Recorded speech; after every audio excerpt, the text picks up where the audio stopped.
जय श्री हरि विष्णु। नमस्कार। भक्ति भजन चैनल में आपका स्वागत है। आज हम सुनेंगे बृहस्पतिवार व्रत कथा। गुरुवार व्रत पूजा कथा में कई ऐसी बातें बताई गई हैं जिन्हें मनुष्य को ध्यान पूर्वक अपनाना चाहिए।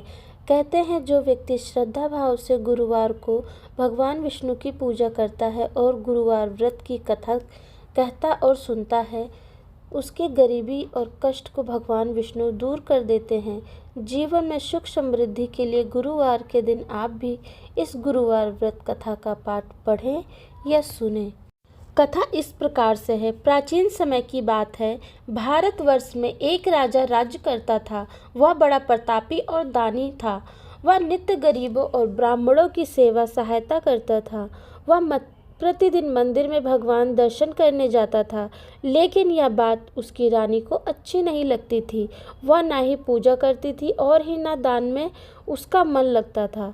एक दिन राजा शिकार खेलने वन को चले गए थे तो रानी और दासी महल में अकेली थी। उसी समय बृहस्पति देव साधु वेश में राजा के महल में भिक्षा के लिए गए और भिक्षा मांगी तो रानी ने भिक्षा देने से मना कर दिया। रानी ने कहा कि हे साधु महाराज, मैं तो दान पुण्य से तंग आ गई हूँ। इस कार्य के लिए मेरे पति देव ही बहुत हैं। अब आप ऐसी कृपा करें कि सारा धन नष्ट हो जाए तथा मैं आराम से रह सकूं। साधु ने कहा, देवी तुम तो बड़ी विचित्र हो। धन और संतान से कोई दुखी होता है क्या? इसकी तो सभी कामना करते हैं। पापी भी पुत्र और धन की इच्छा कर रखते हैं। अगर तुम्हारे पास अधिक धन है तो मनुष्य को भोजन कराओ, प्याऊ लगवाओ, ब्राह्मणों को दान दो, कुआं, तालाब, बावड़ी, बाग बगीचे आदि का निर्माण कराओ, मंदिर, पाठशाला, धर्मशाला बनवाकर दान दो, निर्धनों की कुंवारी कन्याओं का विवाह कराओ, साथ ही यज्ञ आदि कर्म करो, अपने धन को शुभ कार्य में खर्च करो। ऐसे करने से तुम्हारा नाम परलोक में सार्थक होगा एवं स्वर्ग की प्राप्ति होगी। लेकिन रानी पर उपदेश का कोई प्रभाव न पड़ा। वह बोली, महाराज मुझे ऐसे धन की आवश्यकता नहीं है जिसको मैं अन्य लोगों को दान दूं, जिसको रखने और संभालने में मेरा समय नष्ट हो। अब आप ऐसी कृपा करें कि सारा धन नष्ट हो जाए और मैं आराम से रह सकूं। साधु ने उत्तर दिया, यदि तुम्हारी ऐसी इच्छा है तो जैसा मैं तुम्हें बताता हूँ तुम वैसा ही करना। बृहस्पतिवार को घर को गोबर से लीपना, अपने केशों को पीली मिट्टी से धोना, राजा से कहना वह बृहस्पतिवार को हजामत बनवाए, भोजन में मांस मदिरा खाना और कपड़ा धोबी की यहाँ धुलने डालना। ऐसा करने से 7 बृहस्पतिवार में ही आपका सारा धन नष्ट हो जाएगा। इतना कहकर वह साधु महाराज वहाँ से अंतर्ध्यान हो गए। इसके बाद रानी ने वही किया जो साधु ने बताया था। 3 बृहस्पतिवार बीते ही थे कि उसका समस्त धन संपत्ति नष्ट हो गया और भोजन के लिए राजा रानी तरसने लगे। तब एक दिन राजा ने रानी से कहा कि तुम यहाँ पर रहो, मैं दूसरे देश में काम के लिए जाऊँ, क्योंकि यहाँ पर मुझे सभी मनुष्य जानते हैं, इसलिए कोई कार्य नहीं कर सकता। देश चोरी परदेश भीख बराबर है। ऐसा कहकर राजा परदेश चला गया। वहाँ जंगल को जाता और लकड़ी काट कर लाता और शहर में बेचता। इस तरह जीवन व्यतीत करने लगा। इधर राजा के बिना रानी और दासी दुखी रहने लगी। किसी दिन भोजन मिलता और किसी दिन जल पीकर ही रह जाती। एक समय जब रानी और दासी को 7 दिन बिना भोजन के रहना पड़ा तो रानी ने अपनी दासी से कहा, हे दासी, पास ही के नगर में मेरी बहन रहती है, वह बड़ी धनवान है। तू उसके पास जाकर 5 सेर बेझर मांग कर ले आ, ताकि कुछ समय के लिए थोड़ा बहुत गुजर बसर हो जाए। दासी रानी की बहन के पास गई। उस दिन बृहस्पतिवार था। रानी की बहन उस दिन बृहस्पतिवार की कथा सुन रही थी। दासी ने रानी की बहन को अपनी रानी का संदेश दिया, लेकिन रानी की बहन ने कोई उत्तर नहीं दिया। जब दासी को रानी की बहन से कोई उत्तर नहीं मिला तो दासी उदास होकर घर आ गई। उसे क्रोध भी आया। दासी ने वापस आकर रानी को सारी बात सुनाई। रानी ने कहा कि दासी, इसमें उसका कोई दोष नहीं है। जब बुरे दिन आते हैं तब कोई सहारा नहीं, अच्छे बुरे का पता विपत्ति में ही चलता है। जो ईश्वर की इच्छा होगी वही होगा। यह सब हमारे भाग्य का दोष है। यह सब कहकर रानी अपने भाग्य को कोस। उधर रानी की बहन ने सोचा कि मेरी बहन की दासी आई थी, लेकिन मैं उससे नहीं बोली, इससे वह बहुत दुखी हुई होगी।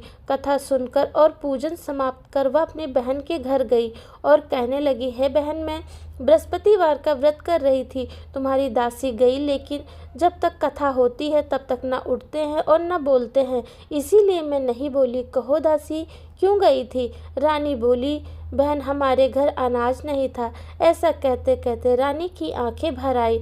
उसने दासियों समेत 7 दिन तक भूखा रहने की बात भी अपनी बहन को बता दी। इसीलिए मैंने दासी को तुम्हारे पास 5 सेर बेझर लेने के लिए भेजा था।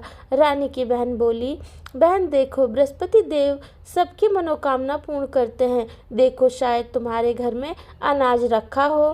पहले तो रानी को विश्वास नहीं हुआ, परंतु बहन के आग्रह करने पर उसने दासी को अंदर भेजा। दासी घर के अंदर गई, वहां पर उसे एक घड़ा बेझर से भरा मिला। उसे बड़ी हैरानी हुई। उसने बाहर आकर रानी को बताया। दासी रानी से कहने लगी, हे रानी, जब हमको भोजन नहीं मिलता है तो हम व्रत ही तो करते हैं, इसीलिए क्यों ना इनसे व्रत और कथा की विधि पूछ ली जाए, हम भी व्रत किया करेंगे। दासी के कहने पर रानी ने अपनी बहन से बृहस्पतिवार व्रत के बारे में पूछा। उसकी बहन ने बताया, बृहस्पतिवार के व्रत में चने की दाल, गुड़ और मुनक्का से विष्णु भगवान का केले के वृक्ष की जड़ में पूजन करें तथा दीपक जलाएं और कथा सुने।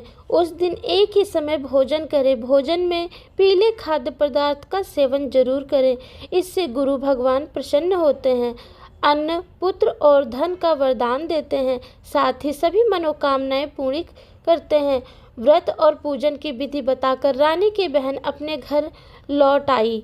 रानी और दासी दोनों ने निश्चय किया कि बृहस्पति देव भगवान का पूजन जरूर करेंगे। 7 रोज बाद जब बृहस्पतिवार आया तो उन्होंने व्रत रखा। गुड़शाला में जाकर चना और गुड़ बीन लाई तथा उसकी दाल से केले की जड़ तथा विष्णु भगवान का पूजन किया। अब पीला भोजन कहाँ से आए? दोनों बड़ी दुखी हुई, परंतु उन्होंने व्रत किया था, इसीलिए बृहस्पति देव भगवान प्रसन्न थे। एक साधारण व्यक्ति के रूप में वे 2 थालों में पीला भोजन लेकर आए और दासी को देकर बोले, हे दासी, यह भोजन तुम्हारे और तुम्हारी रानी के लिए है, इसे तुम दोनों ग्रहण करना। दासी भोजन पाकर बहुत प्रसन्न हुई। उसने रानी से कहा, चलो रानी जी, भोजन कर लो। परंतु रानी को भोजन आने के बारे में कुछ भी नहीं पता था, इसीलिए उसने कहा कि जा तू ही भोजन कर, क्योंकि तू व्यर्थ में ही हमारी हंसी उड़ाती है। तब दासी ने कहा, एक व्यक्ति भोजन दे गया है। तब रानी ने कहा, वह व्यक्ति तेरे लिए ही भोजन दे गया है, तू ही भोजन कर। तब दासी ने कहा, वह व्यक्ति हम दोनों के लिए 2 थालों में सुंदर पीला भोजन दे गया है, इसीलिए मैं और आप दोनों ही साथ भोजन करेंगे। यह सुनकर रानी बहुत प्रसन्न हुई और दोनों ने गुरु भगवान को नमस्कार कर भोजन किया। उसके बाद से वे प्रत्येक बृहस्पतिवार को गुरु भगवान का व्रत और पूजन करने लगी। बृहस्पति भगवान की कृपा से उनके पास धन हो गया, लेकिन रानी फिर पहले की तरह आलस्य करने लगी। तब दासी बोली, देखो रानी, तुम पहले भी इस प्रकार आलस्य किया करती थी, तुम्हें धन के रखने में कष्ट होता था, इस कारण सभी धन नष्ट हो गए। अब गुरु भगवान की कृपा से धन मिला है तो फिर तुम्हें आलस्य होता है। बड़ी मुसीबतों के बाद हमने यह धन पाया है, इसीलिए हमें दान पुण्य करना चाहिए। अब तुम भूखे मनुष्य को भोजन कराओ, प्याऊ लगवाओ, ब्राह्मणों को दान दो, कुआं, तालाब, बावड़ी और बाग बगीचे आदि का निर्माण कराओ, मंदिर, पाठशाला और धर्मशाला बनवाकर दान दो, निर्धनों की कुंवारी कन्याओं का विवाह कराओ, साथ ही यज्ञ आदि कर्म करो, अपने धन को शुभ कार्यों में खर्च करो, जिससे तुम्हारे कुल का यश बढ़े और स्वर्ग प्राप्त हो और पितर प्रसन्न हो। दासी की बात मानकर रानी शुभ कर्म करने लगी, उसका यश फैलने लगा।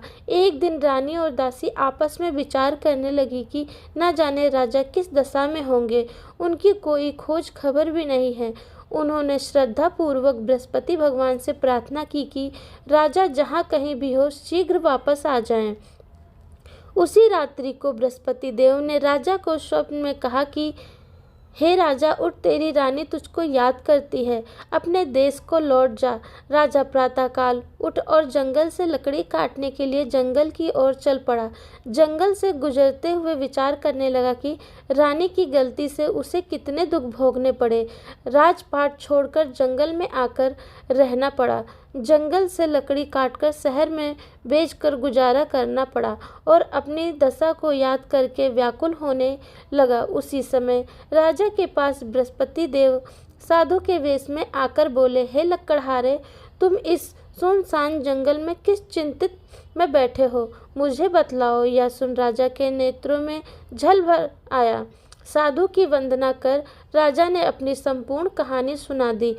महात्मा दयालु होते हैं। वे राजा से बोले, हे राजा, तुम्हारी पत्नी ने बृहस्पति देव के प्रति अपराध किया था, जिसके कारण तुम्हारी यह दशा हुई है। अब तुम चिंता मत करो, भगवान तुम्हें पहले से अधिक धन देंगे। देखो, तुम्हारी पत्नी ने बृहस्पतिवार का व्रत शुरू कर दिया है। अब तुम भी बृहस्पतिवार के व्रत में चने की दाल, गुड़ और मुनक्का से विष्णु भगवान का केले के वृक्ष की जड़ में पूजन करो तथा दीपक जलाकर कथा सुनो। उस दिन एक ही समय भोजन करना, लेकिन भोजन में पीला खाद्य पदार्थ का सेवन जरूर करना। भगवान तुम्हारी सब मनोकामना पूरी करेंगे। साधु की बात सुनकर राजा बोला, हे प्रभु, लकड़ी बेचकर तो इतना पैसा भाई नहीं बचता जिससे भोजन के उपरांत कुछ बचा सकूं। मैंने रात्रि में अपनी रानी को व्याकुल देखा। मेरे पास कोई साधन नहीं जिससे उसका समाचार जान सकूं। फिर मैं कौन सी कहानी कहूं यह भी मुझे नहीं मालूम।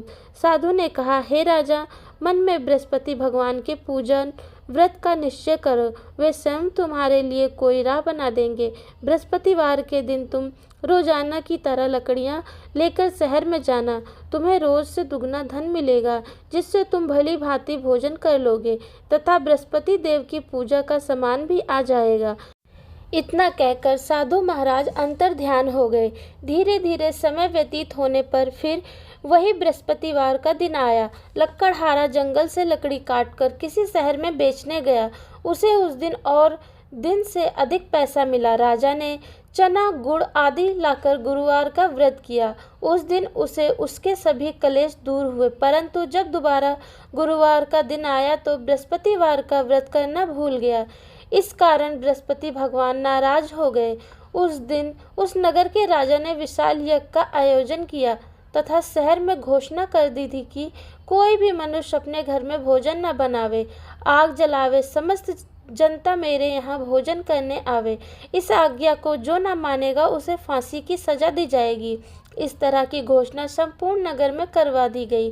राजा की आज्ञा अनुसार शहर के सभी लोग भोजन करने गए, लेकिन लक्कड़हारा कुछ देर से पहुंचा, इसीलिए राजा उसको अपने साथ घर लिवा ले गए और ले जाकर भोजन करा रहे थे तो रानी की दृष्टि उस खूंटी पर पड़ी जिस पर उसका हार लटका हुआ था। वहां पर दिखाई नहीं दिया। रानी निश्चय किया कि मेरा हार इस मनुष्य ने चुरा लिया है। उसी समय सिपाहियों को बुलाकर उसको कारागार में डलवा दिया गया। जब लक्कड़हारा कारागार में पड़ गया और बहुत दुखी होकर विचार करने लगा कि न जाने कौन से पूर्व जन्म के कर्म से मुझे यह दुख प्राप्त हुआ है, और उसी साधु को याद करने लगा जो कि जंगल में मिले थे।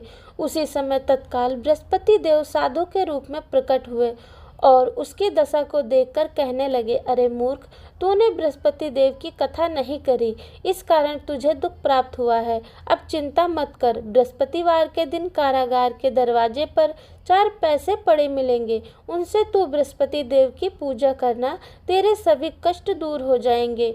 बृहस्पति देव के दिन उस 4 पैसे मिले। लक्कड़हारे ने कथा कही। उसी रात्रि को बृहस्पति देव ने उस नगर के राजा को स्वप्न में कहा, हे राजा, तूने जिस आदमी को कारागार में बंद कर दिया है वह निर्दोष है। वह राजा, उसे छोड़ देना। रानी का हार उसी खूंटी पर लटका है। अगर तू ऐसा नहीं करेगा तो मैं तेरे राज्य को नष्ट कर दूंगा। इसी तरह रात्रि के स्वप्न को देखकर राजा प्रातःकाल उठ और खूंटी पर हार देखकर लक्कड़हारे को बुलाकर क्षमा मांगी तथा लक्कड़हारे को योग्य सुंदर वस्त्र भूषण देकर विदा कर दिया। बृहस्पति देव की आज्ञा अनुसार लक्कड़हारा अपने नगर को चल दिया। राजा जब अपने नगर के निकट पहुंचा तो उसे बड़ा आश्चर्य हुआ। नगर में पहले से अधिक बाग, तालाब, कुएं तथा बहुत सी धर्मशालाएं, मंदिर आदि बन गई। राजा ने पूछा, यह किसका बाग है और धर्मशाला है? तब नगर के सब लोग कहने लगे, यह सब रानी और बांदी के हैं। तो राजा को आश्चर्य हुआ और गुस्सा भी आया। जब रानी ने यह खबर सुनी कि राजा आ रहे हैं तो उन्होंने बांदी से कहा कि हे दासी, देख राजा हमको कितनी बुरी हालत में छोड़ गए थे। हमारी ऐसी हालत देखकर वह लौट न जाएं, इसीलिए तो दरवाजे पर खड़ी हो जा। आज्ञा अनुसार दासी दरवाजे पर खड़ी हो गई। राजा आए तो उन्हें अपने साथ लिवा लाई। तब राजा ने क्रोध करके अपनी रानी से पूछा कि यह धन तुम्हें कैसे प्राप्त हुआ है? तब उन्होंने कहा, हमें यह सब धन बृहस्पति देव के इस व्रत के प्रभाव से प्राप्त हुआ है। राजा ने निश्चय किया कि 7 रोज बाद से तो सभी बृहस्पति देव का पूजन करते हैं, परंतु मैं प्रतिदिन 3 बार कहानी तथा रोज व्रत किया करूँगा। अब हर समय राजा के रुपट्टे में चने की दाल बंधी रहती तथा दिन में 3 बार कहानी कहता। एक रोज राजा ने विचार किया कि चलो अपनी बहन के यहाँ हो आवें। इस तरह निश्चय कर घोड़े पर सवार हो अपनी बहन के यहाँ को चलने लगा। मार्ग में उसने देखा कि कुछ आदमी एक मुर्दे को लिए जा रहे थे। उन्हें रोककर राजा कहने लगा, अरे भाई, मेरी बृहस्पति देव की कथा सुन लो। वो बोले, लो, हमारा आदमी तो मर गया है और इसको अपनी कथा की पड़ी है। परंतु कुछ आदमी बोले, अच्छा कहो, हम तुम्हारी कथा भी सुनेंगे। राजा ने दाल निकाली और जब कथा आधी हुई कि मुर्दा हिलने लगा और जब कथा समाप्त हो गई, राम राम करके मनुष्य उठ खड़ा हो गया। आगे मार्ग में उसे एक किसान खेत में हल चलाता मिला। राजा ने उसे देखा और उससे बोला, अरे भाई, तुम मेरी बृहस्पति की कथा सुन लो। किसान बोला, जब तक मैं तेरी कथा सुनूंगा तब तक 4 हरैया जोत लूंगा। जा अपनी कथा किसी और को सुनाना। इस तरह राजा आगे चलने लगा। राजा के हटते ही बैल पछाड़ खाकर गिर गए। किसान के पेट में जोर का दर्द होने लगा। उस समय उसकी माँ रोटी लेकर आई। उसने जब यह देखा तो अपने पुत्र से सब हाल पूछा और बेटे ने सभी हाल कह दिया। तो बुढ़िया दौड़ी दौड़ी उस घुड़सवार के पास गई और उससे बोली कि मैं तेरी कथा सुनूंगी, तू अपनी कथा मेरे खेत पर चलकर ही कहना। राजा ने बुढ़िया के खेत पर जाकर कथा कही, जिसके सुनते ही वह बैल उठ खड़े हुए तथा किसान के पेट का दर्द भी बंद हो गया। राजा अपनी बहन के घर पहुंचा। बहन ने भाई की खूब मेहमान नवाजी की। दूसरे रोज प्रातःकाल राजा जागा तो वह देखने लगा कि सब लोग भोजन कर रहे हैं। राजा अपनी बहन से कहा, ऐसा कोई मनुष्य है जिसने भोजन नहीं किया हो? मेरी बृहस्पतिवार की कथा सुन ले। बहन बोली, है भैया, यह देश ऐसा है कि पहले यहाँ लोग भोजन करते हैं, बाद में अन्य काम करते हैं। अगर कोई पड़ोस में हो तो देख आऊं। वह ऐसा कहकर देखने चली गई, परंतु उसे कोई ऐसा व्यक्ति नहीं मिला जिसने भोजन न किया हो। अतः वह एक कुम्हार के घर गई जिसका लड़का बीमार था। उसे मालूम हुआ कि उनके यहाँ 3 रोज से किसी ने भोजन नहीं किया है। रानी ने अपने भाई की कथा सुनने के लिए कुम्हार के से कहा। वह तैयार हो गया। राजा ने जाकर बृहस्पतिवार की कथा कही, जिसको सुनकर उसका लड़का ठीक हो गया। अब तो राजा की प्रशंसा होने लगी। एक रोज राजा अपनी बहन से कहा कि हे बहन, हम अपने घर को जाएंगे, तुम भी तैयार हो जाओ। राजा की बहन ने अपनी सास से कहा। सास ने कहा, हाँ चली जा, परंतु अपने लड़कों को मत ले जा, क्योंकि तेरे भाई की कोई औलाद नहीं है। बहन ने अपने भाई से कहा, हे भैया, मैं तो चलूंगी पर कोई बालक नहीं जाएगा। राजा बोला, जब कोई बालक ही नहीं चलेगा तब तुम ही क्या करोगी जाकर? बड़े दुखी मन से राजा अपने नगर को लौट आया। राजा ने अपनी रानी से कहा, हम निर्वंशी हैं, हमारा मुंह देखने का धर्म नहीं है और कुछ भोजन आदि नहीं किया। रानी बोली, हे प्रभु, बृहस्पति देव ने हमें सब कुछ दिया है, वह हमें औलाद भी अवश्य देंगे। उसी रात को बृहस्पति देव ने राजा से स्वप्न में कहा, हे राजा, उठ, सभी सोच त्याग दे, तेरी रानी गर्भ से है। राजा की यह बात सुनकर बड़ी खुशी हुई। 9वें महीने में उसके गर्भ से एक सुंदर पुत्र पैदा हुआ। तब राजा बोला, हे रानी, स्त्री बिना भोजन के रह सकती है पर बिना कहे नहीं रह सकती। जब तेरी बहन आवे तुम उससे कुछ मत कहना। रानी ने सुनकर हाँ कर दी। जब राजा रानी की बहन ने यह शुभ समाचार सुना तो बहुत खुश हुई तथा बधाई लेकर अपने भाई के यहाँ आई। तभी रानी ने कहा, घोड़ा चढ़कर तो नहीं आई, गधा चढ़ी आई। राजा की बहन बोली, भाभी मैं इस प्रकार न कहती तो तुम्हें औलाद कैसे मिलती। बृहस्पति देव ऐसे ही हैं, जैसी जिसके मन में कामनाएं हैं सभी को पूर्ण करते हैं। जो सद्भावना पूर्वक बृहस्पतिवार का व्रत करता है एवं कथा पढ़ता है अथवा सुनता है, दूसरों को सुनाता है, बृहस्पति देव उसकी सभी मनोकामनाएं पूरी करते हैं। बोलो श्री हरि विष्णु भगवान की जय, लक्ष्मी नारायण की जय। कमेंट में जय श्री हरि विष्णु ज़रूर लिखें। कथा अच्छी लगी हो तो प्लीज़ लाइक शेयर सब्सक्राइब ज़रूर करें। धन्यवाद।